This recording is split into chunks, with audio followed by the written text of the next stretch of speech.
అసలు మీరు ఫేక్ న్యూస్‌లు పెట్టి ఏం చేద్దాం అనుకుంటున్నారు చెప్పండి? నాకు అర్థం కావట్లేదు. Fake news, fake videos, fake రేట్లు ఇవన్నీ పెట్టి జనాలను ఎందుకండి మోసం చేస్తున్నారు? అంటే జనాలు అంత పిచ్చోళ్ళు అనుకుంటున్నారా? నాకు తెలిసి ఇలాంటి ఫేక్ న్యూస్‌లు పెట్టే వాళ్ళది తప్పు కాదు. ఆ ఫేక్ న్యూస్‌లను చూసి నమ్ముతున్నారు చూసినావా జనాలు వాళ్ళు పిచ్చోళ్ళు. అవి ఎంతవరకు నిజము, ఎంతవరకు అబద్ధమో తెలుసుకోండి గదా! బేగం బజార్‌లో ఏది రూ. 10, రూ. 20 అనంగానే ఎగేసుకుంటూ ఉరుకుతున్నాం. నాలాంటి వాళ్ళు నేను కూడా ఎగేసుకుంటూ ఉరికినా. ఉరికి పోయి బొర్ర బొక్కల పడ్డా. అలాగే అందరూ అలాగే పోతున్నారు.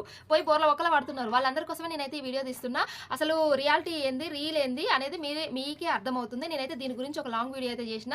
బేగం బజార్‌లో జరిగే మోసాల గురించి, అలాగే పెద్ద పెద్ద ఛానెల్స్ వాళ్ళు చెప్పే మోసాల గురించి, పెద్ద పెద్ద ఛానెల్స్ వాళ్ళు చెప్పే అబద్ధపు మాటల గురించి, అబద్ధపు రేట్ల గురించి నేనైతే ఒక లాంగ్ వీడియో అయితే చేశానండి. మన ఛానెల్‌లో అప్‌లోడ్ చేసిన. ఇక్కడ కింద అయితే లింక్ ఇస్తున్నా. ఎవరికైనా ఇంట్రెస్ట్ ఉంటే మాత్రం ఆ వీడియో చూడండి.